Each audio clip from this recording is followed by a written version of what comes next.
All right, we're up and running. Okay, so Bava Kamma, chapter 8, beginning from Mishnah 5. But before we do, we decided to do a quick review because this topic is still coming up, and it is one of the most primary concepts within Jewish tort law. So it's good to have in your pocket to remember. When we're dealing with personal injury, we have 5 things that require an evaluation for how much compensation the attacker owes to the victim, right? And those are injury. Anyone want to give me the technical definition of how we evaluate the injury? The value of a slave on the market. Before and after. And after. Right? So what were you worth before they did this to you? What are you worth after they did this to you? Right? So if you get both your arms cut off, that is a huge reduction in the value that you can accrue. And therefore, you will receive a much larger compensation than if somebody cuts off the last digit of your pinky, because you didn't lose too much actual value from that. Pain. You remember the novel way of working out how that works? How much would I have to pay you for you to voluntarily experience that amount of pain? And remember, pain and injury are separate, meaning that when I ask you how much would I have to pay you to experience the pain of having your eye poked out, it doesn't mean you would end up being blind. It just means you experience the pain in abstract and no injury involved. And that makes it a little bit easier, because I think most of us, we probably wouldn't let anyone give us enough money to poke our eye out, right? There's this, I'm not really, blindness is different than the pain of having your eye poked. And I can possibly imagine someone's offering me, boatloads of money. Okay, I'm only going to experience the pain of having my eye poked for 5 minutes, and then you give me this many millions of dollars? Maybe I can work that out with you, right? But I certainly am not selling my eyesight. But I might sell my tolerance of pain for a little bit if you put enough zeros after the 1. And so that's where the pain evaluation came in. And what if there aren't enough zeros? There is no, you hurt my back so badly that I can't imagine, a sum of money that could compensate you willingly to experience this. It's not how much it's the average. The average person would want. And they reach an agreement, the judges reach Right. an agreement, just like in court today. They estimate what would the average person need to be paid before they would willingly endure this type of pain. Okay, so it's not totally subjective. It's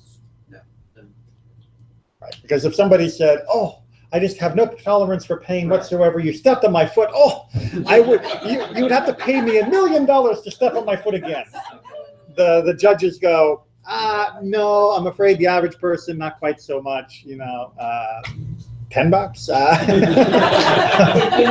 In Mishnah 1, it says they estimate how much money such a man would be willing to take to suffer so, and that's the amount. They estimate how much. Exactly. So and it's the judges who make the estimation, not the victim, nor the aggressor.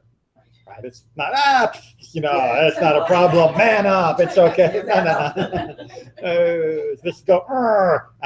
Doesn't work. So injury is, what is your value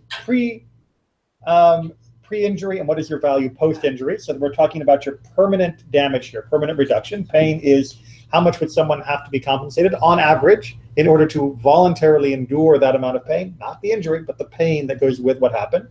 And by the way, that's also how you then know you can compensate for something that creates no injury, right? If someone just causes you pain, but there is no physical permanent damage, they have still hurt you and are liable to compensate you for what you went through. Someone electrocutes you, all right, or dental torture, a la, what was that called? Marathon Man, all right? Right, Marathon Man, you drill into someone's teeth without any anesthetic. Well, you know what? As far as injuries go, that has almost no connection whatsoever to my pre-attack value and my post-attack value. No one ever like lost their status because someone drilled into their teeth. I mean, you can fix that with the medical expenses quite easily. But the pain, that is going to be a much higher number. Right? So each one of these is separate, and that brings us to medical, and that means you have to pay for the actual healing of the damage that was done. And it's paying for the healing of the damage. It's not paying for the pain, it's paying for the healing of the damage.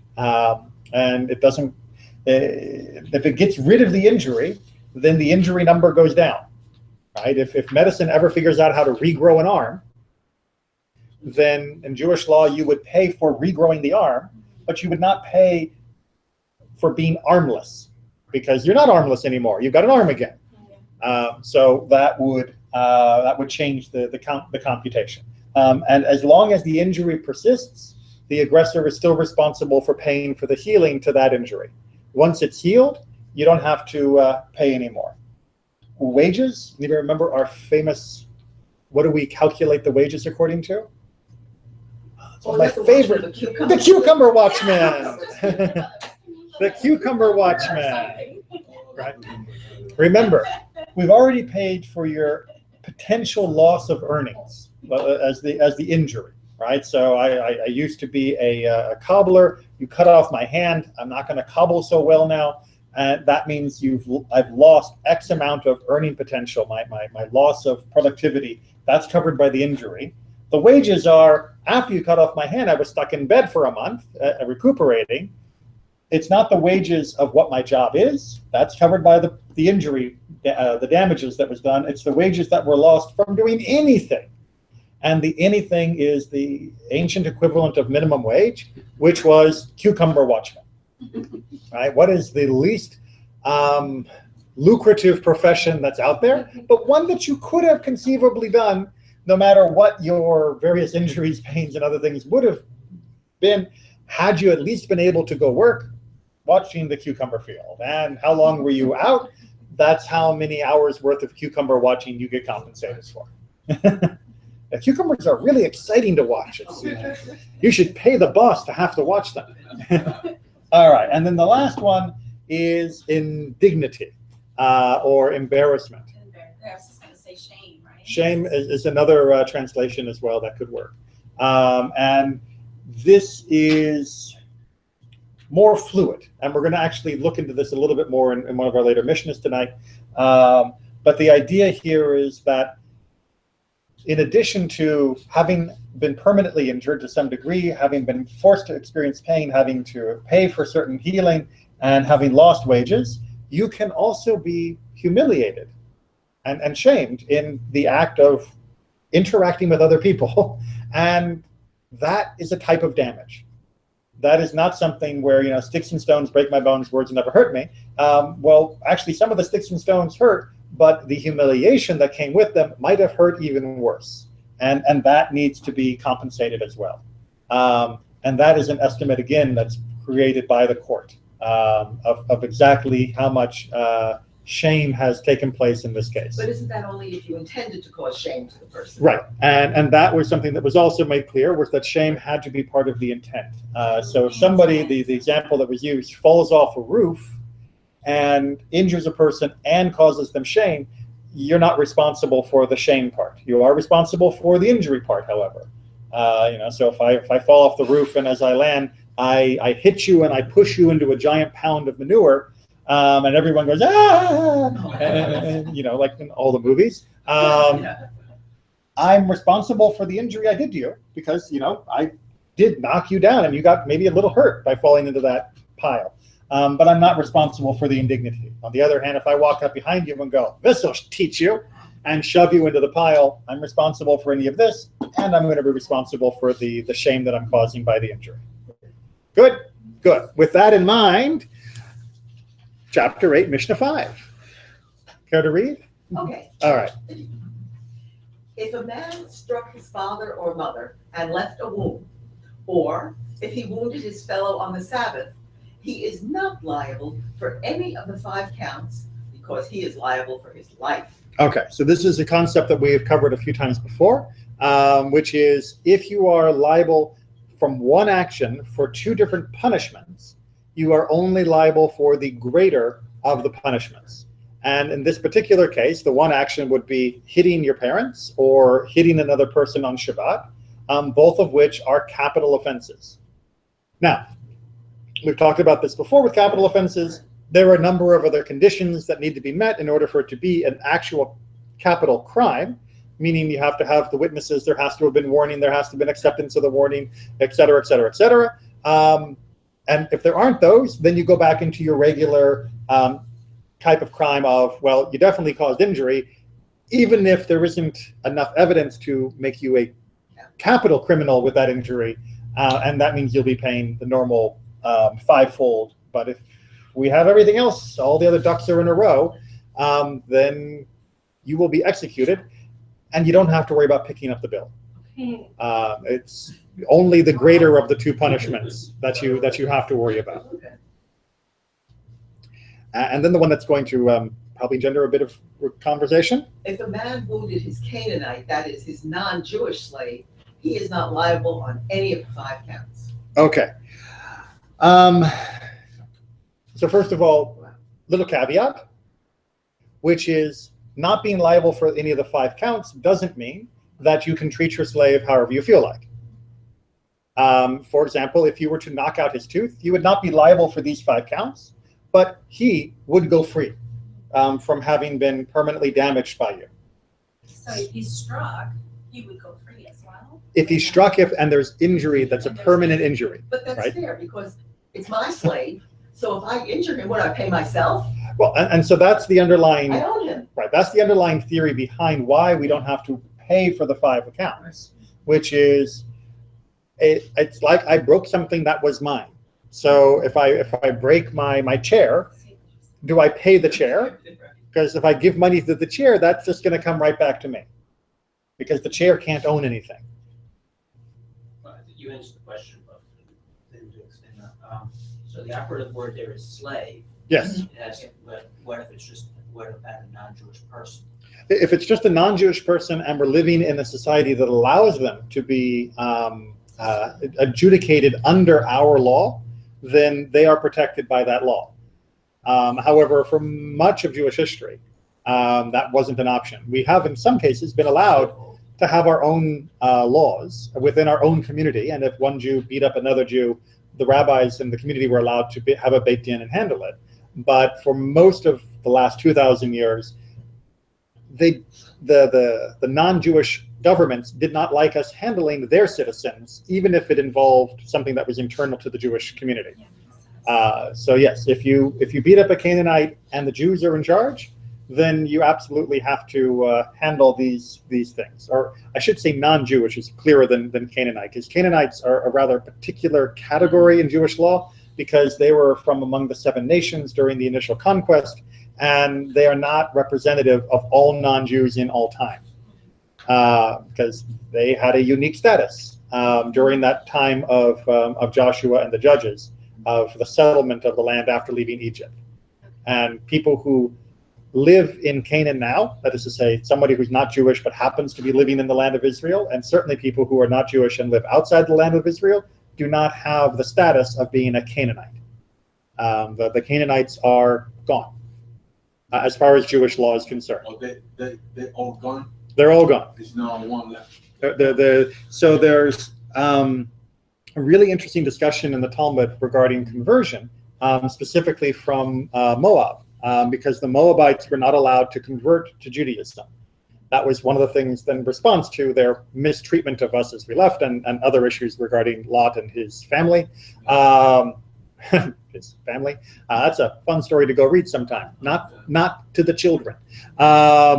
So they were not allowed to become Jewish. We weren't supposed to be fighting them. We didn't have to, wage war against them. But you stay over there, we'll stay over here was the relationship. And somebody came during the time of the Talmud and wanted to become Jewish, and they came from the land that used to be Moab. And the question became, can we let this guy convert? And the answer became, yes, you can. Because he is not a Moabite, even though he comes from the land of Moab, because Moab, like all the other lands in this area, have been all mixed up thanks to the conquests of Sennacherib and Babylon and everybody else, and Alexander the Great. And so you can't say, because his address says, 123 Moab Street, that he's a Moabite. Because chances are nobody is from the country they were actually originally from. Which means people who have Moabite ancestry still exist, but because we can't pick them out, we treat all of them as though they weren't. Right? Which is a very deliberate choice by Jewish law. We go after the majority is the term that's used in Jewish law, meaning because we can't single out the people who are possibly problematic, we give blanket permission to everyone because the average person around the world is perfectly fine to convert to Judaism. Judaism could have theoretically gone the other direction. It could have said, because I can't see who's acceptable, I'll accept nobody. But that wasn't the policy of Judaism. What? Yeah, exactly. So instead, we go after the majority. Really interesting, just little weirdness that always makes people go, what? But a great proof for this general rule of thumb of you go after the majority if you don't know the status of something. You are walking down the street in a Jewish neighborhood and you find a wrapped piece of meat. Is it kosher or not? Most likely, and therefore you can eat it, right? If you know that the majority of the people in the neighborhood are Jewish and that keep kosher, even though that piece of meat doesn't have a stamp on it or anything, it's just wrapped up, you go after the majority and you assume that it is kosher. And the Talmud says very clearly you can take it home and eat it. Now, we can talk about eating meat off the street that you found as another question. But that's a hygiene question, not a kashrut question. Okay, so Mishnah 6. First point, if a man boxes the ear of his fellow, he must pay him a selah, that is 4 zuz. Rabbi Judah says, in the name of Rabbi Yosef the Galilean, a mana, 100 zuz. Keep going, we're going to do a few of these, and then we'll come back and talk about the rule. If he slapped him, he must pay 200 zuz. If with the back of his hand, he must pay him 400 zuz. If he tore out his ear, plucked out his hair, spat at him, and his spit touched him, or pulled his cloak off from off him, or loosed a woman's hair in the street, he must pay 400 zuz. Okay. This is the general rule. All is in accordance with the person's honor. Okay. 400 zuz is a lot. This is not a little amount of money. So, what's that? I said, especially for poor people like me. Well, yeah, especially for people who are maybe not wealthy in the community. But all of these examples are examples of things that were likely to have very little or no injury, and maybe even very little or no pain, right?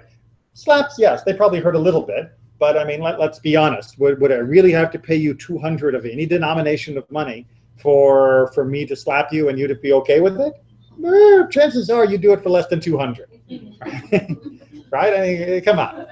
But when it comes to the indignity that comes with being slapped, that's a bigger problem. And what about the back of the hand? Why is that more? That's How you hit a woman? Well, not necessarily how you hit a woman, although that is the concept that's used in American slang. There is a phrase in American slang, in fact, for slapping somebody with the back of your hand, which begins with a very rude term for a woman, and then has the word slap. And if you don't know it, good, you've been living a good and pure and innocent life. I'm not going to repeat the terminology, but it's a rude word for a woman followed by the word slap. And that in American culture refers to slapping somebody across the face with the back of your hand, because it's considered more humiliating. It's considered more embarrassing. It's not necessarily any more painful. In fact, you can usually get a much better wallop going this way than you can this way. But the humiliation is greater, and so you can see the actual penalty is double. And these are sort of examples of pre-estimated injuries that could take place. and what the or pre-estimated costs that are associated with certain types of injuries. Same thing with like boxing the ears, just a little whack on the punch on the ear. Yeah, okay, we're going to call that 4 zuz. But then it starts going up and up and up. Make sense? Any questions? Okay. Explain the loosen a woman's hair in the street. We're going to get there. In fact, we're going to get a story about that. It's story time. Okay, but Rabbi Akiva has to first speak up a little bit about this. Rabbi Akiva said, even the poor in Israel are regarded as free people who have lost their possessions, for they are the children of Abraham, Isaac, and Jacob. All right, so as I forget which commentator of American Society once put it, but said there are no poor in America, there are only temporarily embarrassed rich. Oh. Right. We're all really rich. It's just at the moment I'm a little short. And Rabbi Akiva is kind of saying the same way. And he's trying to phrase that everything is according to a person's honor. Because it seems to imply, and indeed it is codified in other ancient law codes, that for a lower social status person to injure or embarrass a higher status social person is a worse crime and has a worse penalty than vice versa. And indeed, there are some who interpret that that's what this means. Right? You embarrass somebody who is honored in the community, that is a bigger busha, that is a bigger humiliation than somebody who is honored by the community embarrassing somebody who is degraded by the community. So he kicked the beggar. I mean, come on, right? But if the beggar kicks the nobleman, that's a much bigger thing. And if you think that seems a little bit unfair, recognize that in European law, all the way up until the Enlightenment, if the beggar kicked the nobleman could kill the beggar. It wasn't about how much money he was paying, he would pay with his life. So the social standing as being possibly involved here is a very real concern. But Rabbi Akiva, almost 2,000 years ago, said, wait a minute. If we're talking about fellow Jews, we are all from the same cloth. Right? We are all the children of Abraham, Isaac, and Jacob. So how can you say his honor is more dear than my honor? And in order to make that point, we now get a story. And this is where we're going to get the hair. Oh.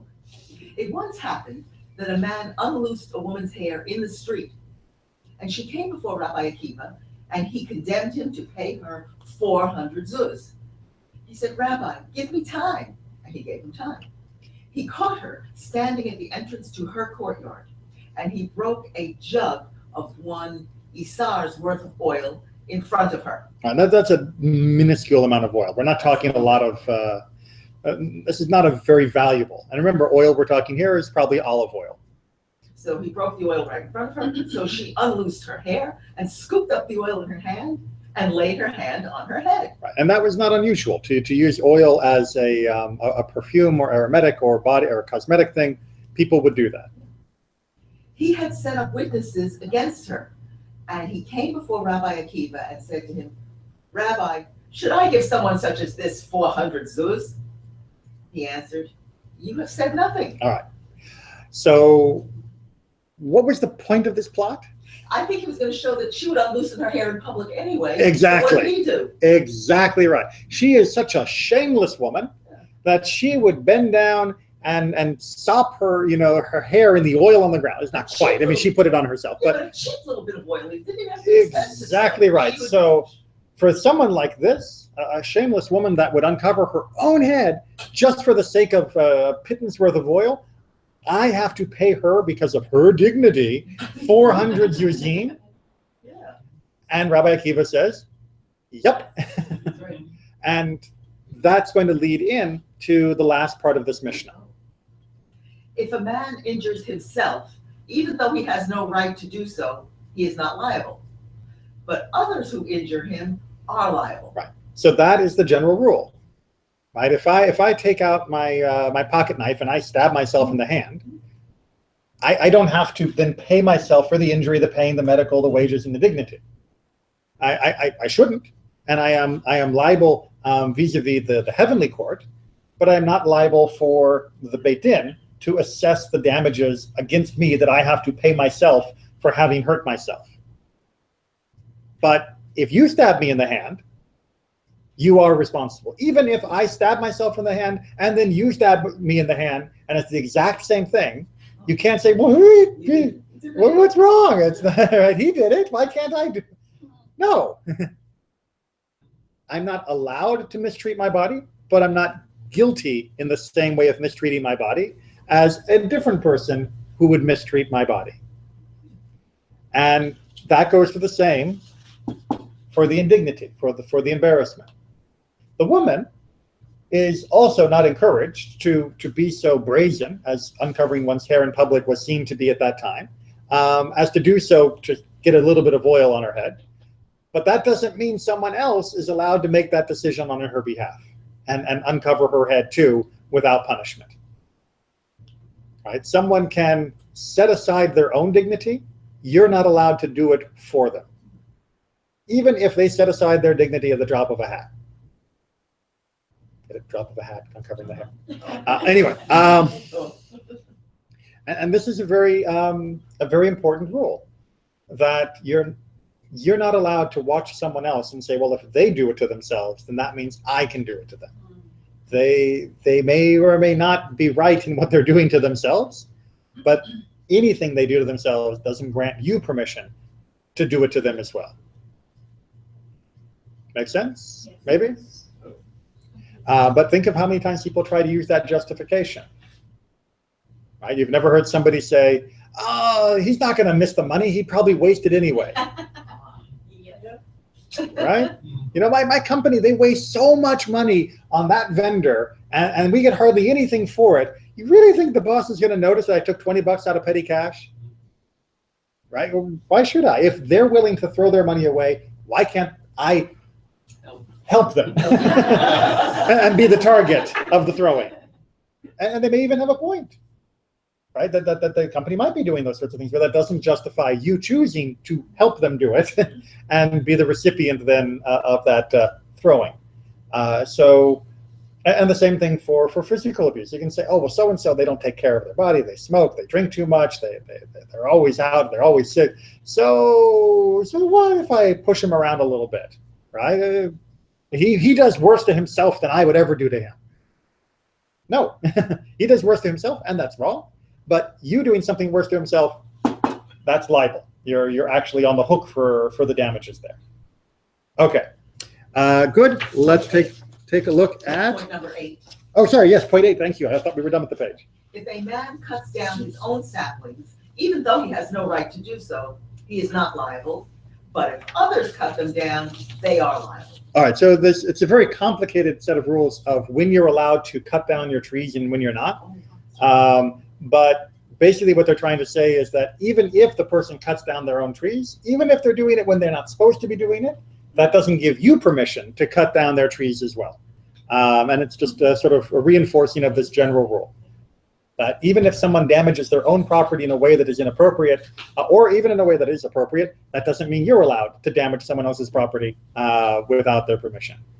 Think, for example, if someone was getting super angry in their house and they pick up a plate and they smash it on the floor, does that mean you can pick up a plate and smash it on their floor? Unless you're Greek, right? If it's a party and everybody knows it's part of the celebration, no problem. It's I blow up your fireworks and I blow up my fireworks. That's okay. But if it's not the kind of thing where we're normally joining together and smashing stuff, then no. Just because they did it doesn't mean you get to do it. And again, I don't know how many times I've had to actually talk to children about this sort of thing, where they'll say, well, you know, so-and-so, they don't take good care of their toys. Yes. So when I'm over and I'm playing with them, why do I have to be so careful with their toys? Right? They pick up their trucks and they're throwing them around and all of that, and the other kids get in on the act and they pick it up and they throw it around. It's like, no, they shouldn't be throwing around their trucks, but they are not going to be liable if they throw around their trucks. You, on the other hand, shouldn't throw around their trucks, and you would be responsible for any damage done to the truck when you throw it around. Right? You don't get to choose how to treat their property just by following their example. And that's hard for, I think, most of us to intuitively really get. I mean, I think we understand it kind of logically, but in our gut, we see someone else mistreat their property. We tend to also move towards mistreating their property. We see someone mistreat themselves. We tend to also move towards joining in and not treating them as well as we should. And Jewish law says, that's not the way it works. Okay, onward. Mishnah 7. Mishnah 7. Point number 1 is, even though a man pays him that suffers the indignity, he is not forgiven until he seeks forgiveness from him. For it says, therefore restore the man's wife, and he shall pray for you. And part A. And from where do we learn that he who must forgive should not be cruel? As it says, and Abraham prayed unto God, and God healed Avimelech. All right, so a very famous section of the Torah when Abraham and Sarah have to go down into the land of Avimelech during a famine, and Avimelech assumes that Sarah is not Abraham's wife, and so he takes her into his house, and bad stuff starts happening in Avimelech's house, and Avimelech's going, what's going on? And God tells Avimelech, it's because you took this man's wife. Return her and have him pray for you. Is that the weather? Or? Okay. Return her and have him pray for you, right? Which means it's not just enough to fix the damage. You have to get forgiveness from the person whom you damaged. Well, even though he didn't know. Well, of course. Well, I mean, remember, human beings are always responsible. But we don't get to say, I didn't know, I was naive, it wasn't, the speed limit wasn't posted clearly enough. We don't get those excuses, right? We are considered responsible. And in addition to this liability, which up to this point has been very technical and impersonal, you injured another human being. That's why we're going through all of this. And having done so, you need them to forgive you for what you did.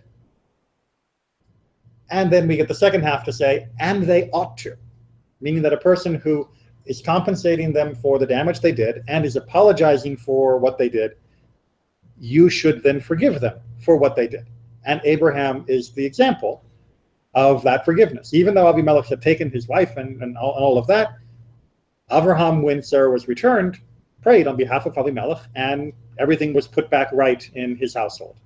So the person has an obligation to seek forgiveness, and we have an obligation to extend forgiveness to people who are legitimately seeking it. And what's interesting is I can't say, God, please forgive me for hitting Rabbi Neely. Please, I didn't. I actually have to go to you. Oh yeah, yeah. I mean, you should say the other part too, That would right? be Because nice. remember, when you Yes. make a transgression against another human being, you are transgressing not only that human being, but also God, because it was God's commandments that you broke when you treated the other person badly.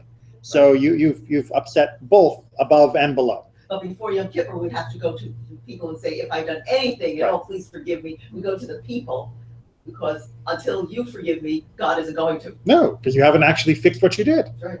Right? It'd be like saying, God, please forgive me for stealing $500 and keeping the money. You don't get to do that. At least not within Jewish law. Right? You give the money back, and you ask for forgiveness from the person you stole it from, and you ask forgiveness for God for having done such a thing as stealing. And that's the first half of Mishnah 7 here. Make sense? Questions? Okay, second half. If a man said, blind my eye, or cut off my hand, or break my foot, he who does that is liable. What? Wait a minute. So if I go to some guy, Yeah. I know a guy. If I go to a guy and I say, look, what I'd really like you for to do is to take this hammer and break my thumb. And the guy says, okay, takes the hammer, smash, breaks my thumb. He has to pay? But I told him to do it. But he damaged someone else. It doesn't matter that I told him to do it. Just like, the little boy who says, oh yeah, take my truck and throw it against the wall and break it. If I take his truck and throw it against the wall and break it, I'm going to be paying him for a broken truck. Even if he doesn't press charges, that's right. I go to a doctor and say, I want you to do X, Y, Z, the doctor does it. Right. Morally, is the doctor obligated? Well, no, he's done it. Is he obligated to pay me? Because doctors only do things that are moral. Right. But if I'm happy with the consequence. Assuming, so this is the line between civil and criminal in Jewish law is blurrier than it is in American law, right? So if I go to a doctor and I say, cut off my foot, right? I don't want to have 2 feet, I just want to have 1 foot. There are people who have psychological conditions like that. Right. And if the doctor doesn't feel that there is a note from a psychiatrist or some sort of evaluation that says that this is actually an improvement to the person's life, but the person just, wants their foot gone, then absolutely they can be called before the court and forced to pay damages to the person that they have injured because they have injured another person. Part of the reason why the criminal and civil line is so blurry in Judaism is because we believe that even individuals have an obligation to how they treat their body that is not entirely just up to them.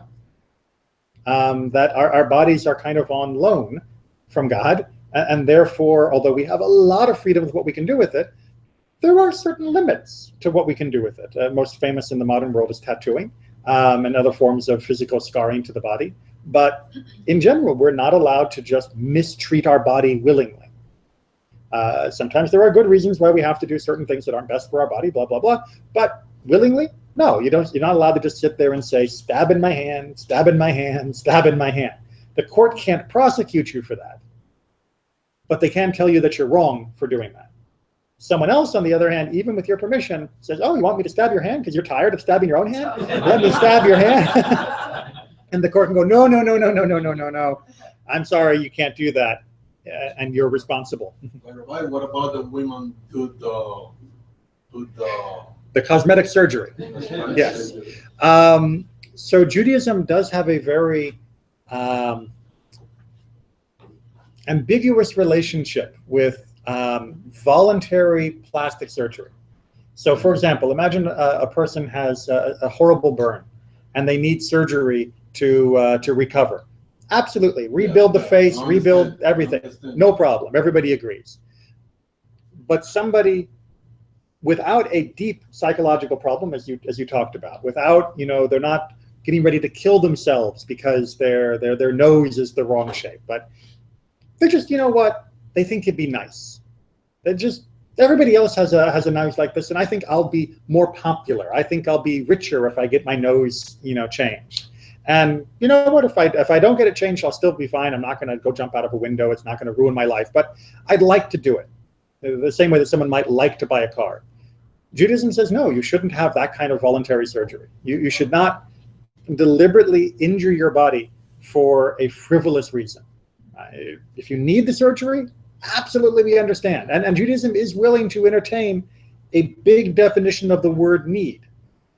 If someone, for example, after a mastectomy for breast cancer, if they would like to repair their body so that they can still wear their clothes and feel as they did before the surgery, Judaism says that's okay. Even though it's not going to save their life, it still is considered a repair for the body, and they're allowed to do so.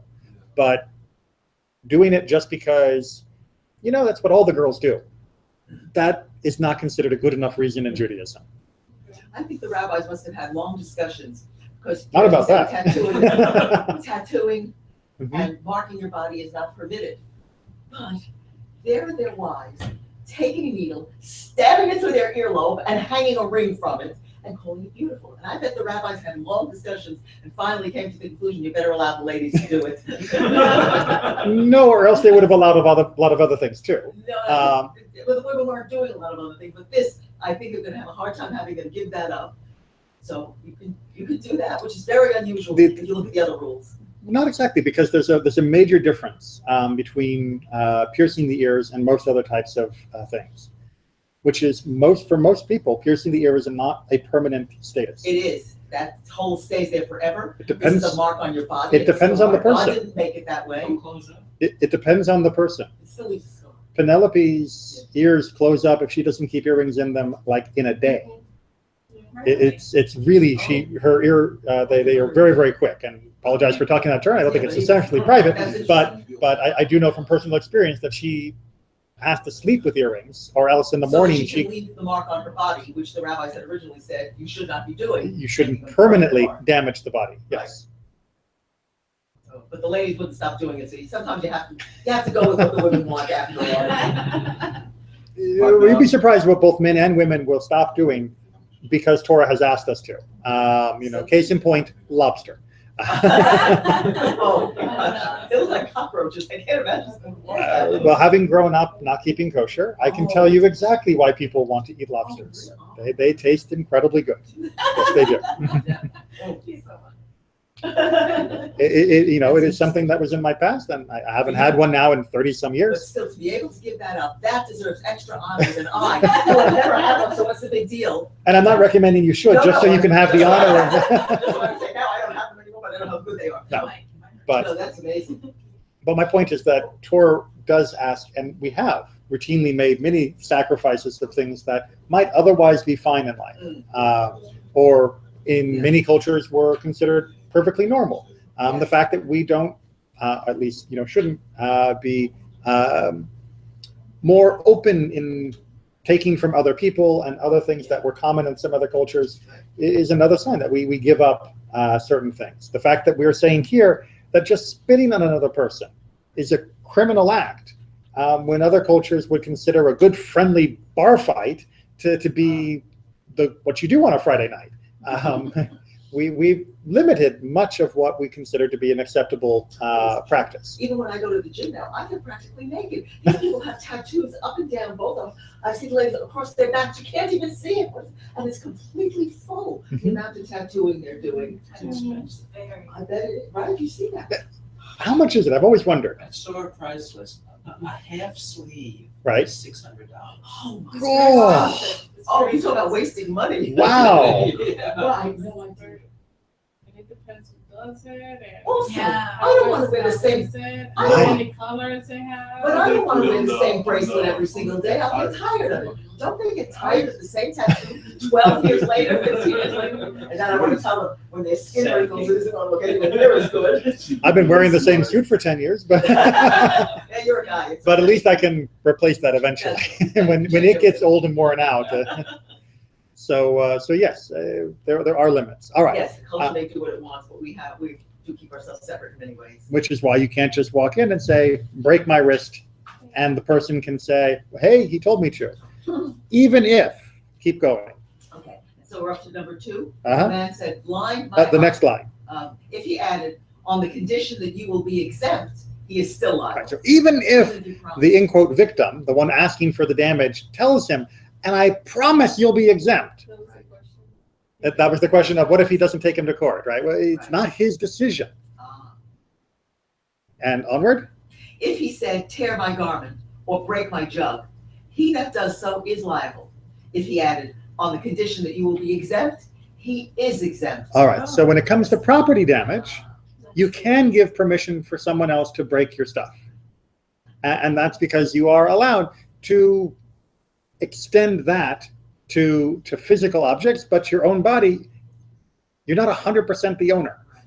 You're technically not 100% the owner of your own stuff either, which is why in Bal Tashchit, the mitzvah of not causing needless destruction, you're not allowed to cause needless destruction. You're not allowed to even break your own stuff unless there is a reason for doing so. But the reasons for doing so are much broader than the reasons for hurting yourself, which is very, very tiny range of things that are acceptable reasons for hurting yourself, mainly limited to medical reasons. And item C, if he said, do such and such to so-and-so on the condition that you'll be exempt, he is liable whether it was an offense against that guy's person or his property. Okay, so I was just doing what he told me to. Yeah. Right. My boss told me that if I broke his car, that I wouldn't be responsible for it. Yes, you are.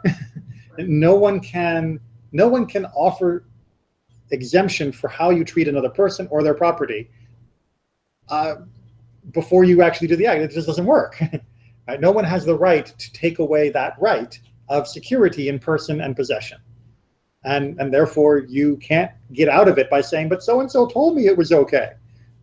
Well, so-and-so didn't have the right to tell you it was okay. And you should know that. So again, if someone tells you to do something that you know is wrong, don't ask, are you sure? It's just wrong. You don't do it. Good. Pretty straightforward? All right. So that finishes chapter 8, and we'll start chapter 9 next week.